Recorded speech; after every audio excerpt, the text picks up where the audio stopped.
অমিতাভ বচ্চন অক্ষয় কুমারের এক রিস্তা সিনেমার কিছু ইন্টারেস্টিং আননোন ফ্যাক্ট আমি ভিডিও লাস্টে শেয়ার করব। খুবই ইন্টারেস্টিং আননোন ফ্যাক্ট, শুনে শকড হবে। স্কিপ না করে ভিডিওটা পুরো দেখো, আশা করছি ভালো লাগবে।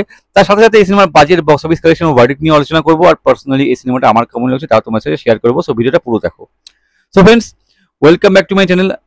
আজ হচ্ছে 22শে জুন 2025, রবিবার। আজ সুস্মিতার জন্মদিন। যাই হোক, ওয়েদার খুব ভালো, মেঘলা ওয়েদার, কোনো গরম নেই, ঠান্ডা ঠান্ডা ভাব, বৃষ্টিও পড়ছে বাইরে, বর্ষার বৃষ্টি। আর এই ভালো একটা ওয়েদারের মাঝখানে আমি ভিডিওটা শ্যুট করছি। ঘড়িতে এখন বাজে হচ্ছে প্রায় 12:10 বা 12টা হয়তো বেজে গেছে, সরি 12টা বেজে গেছে।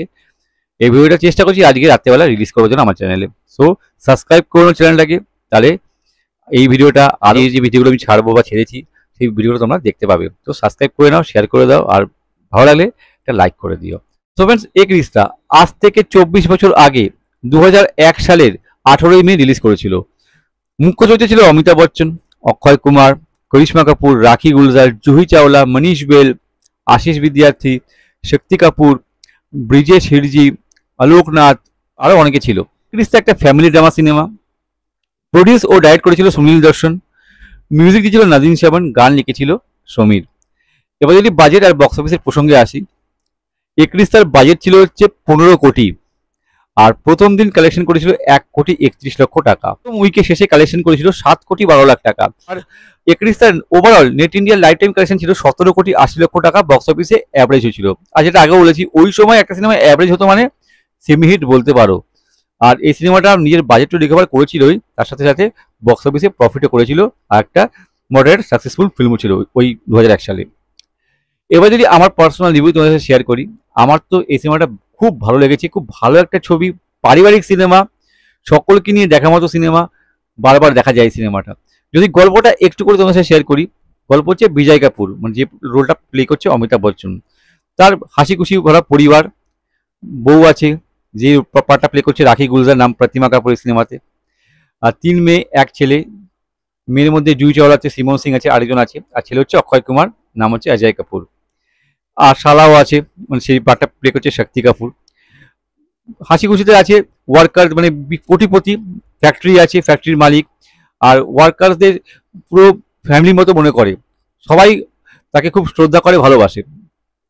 সব ঠিকঠাক থাকে। বড় মেয়ের বিয়ে দেয়, মনীষ বেলের সাথে বিয়ে হয় জুহি চাওলার।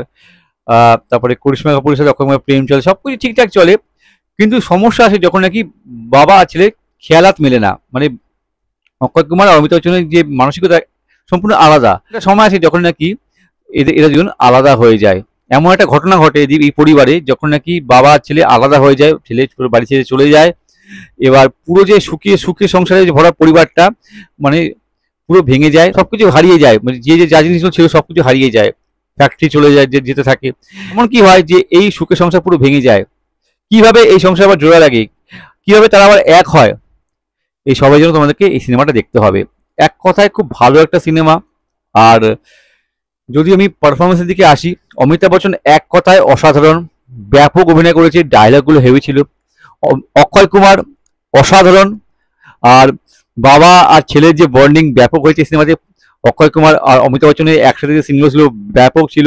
অক্ষয় কুমারও ভালো কাজ করেছে, অক্ষয় কুমার খুব হ্যান্ডসাম লাগছিল দেখতে, লুকসটা হেভি ছিল। আর করিশ্মা কাপুর অক্ষয় কুমারের ওয়াইফের চরিত্রে, প্রথমে লাভার থাকে পরে ওয়াইফ হয়ে যায়, ভালো কাজ করেছে করিশ্মা কাপুর। জুহি চাওলার কাজও খুব ভালো এই সিনেমাতে। রাখি গুলজার অমিতাভ বচ্চন ওয়াইফের চরিত্রে ভালো অভিনয় করেছে। শক্তি কাপুর ভালো কাজ করেছে। আশিস বিদ্যার্থী নেগেটিভ শেডের রোল ছিল, কিন্তু শেষের দিকে যখন পজিটিভ রোলটা আসে না, ব্যাপক অভিনয় করেছে আশিস বিদ্যার্থী। আরও যারা যারা ছিল, ছোট্ট রোলে বিজয় ছিরজি, ওই স্যান্ডউইচ বিক্রি করবে, ব্যাপক পার্ট করেছে। আরও যারা যারা ছিল তারা প্রত্যেকেই নিজ নিজ জায়গায় ভালো কাজ করেছে। সিমন সিং এর কাজ ভালো। সব মিলিয়ে খুব ভালো একটা সিনেমা। গানগুলো অসাধারণ, নাজিম শ্রাবণের মিউজিক।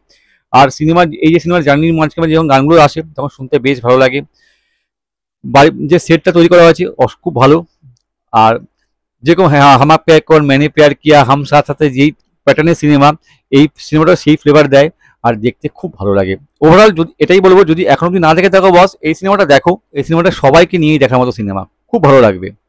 এবার এই সিনেমা সম্পর্কে কিছু ইন্টারেস্টিং আননোন ফ্যাক্ট। এই সিনেমাতে অমিতাভ বচ্চনের ওয়াইফের রোলে ছিল রাখি গুলজার, মানে প্রতিমা কাপুরের রোলটা। কিন্তু এই রোলটার জন্য প্রথমে রেখাকে অ্যাপ্রোচ করা হয়েছিল। মেকার স্যার চাইছিল রেখাকে কাজ করতে, কিন্তু অমিতাভ বচ্চন একটা ইস্যু ছিল। ফাইনালি রেখাকে এই সিনেমাতে নেওয়া হয়নি। ইভেন এই রোলটার জন্য হেমা মালিনীকে অ্যাপ্রোচ করা হয়েছিল, কিন্তু কোনো কারণবশত হেমা মালিনী এই রোলটাও করতে পারেনি।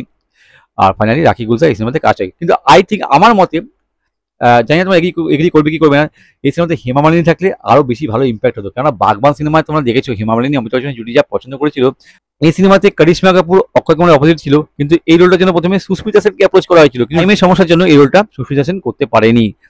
ইভেন মনীষ বেল যে পার্টটা এখানে প্লে করেছে সেই রোলটার জন্য প্রথমে দীপক তিজোরিকে অ্যাপ্রোচ করা হয়েছিল, কিন্তু দীপক তিজোরিও কোনো কারণবশত রোলটা করতে পারেনি। ফাইনালি মনীষ বেল এই সিনেমাতে কাস্ট হয়। সো ফ্রেন্ডস, এই ছিল কিছু ইন্টারেস্টিং ফ্যাক্ট।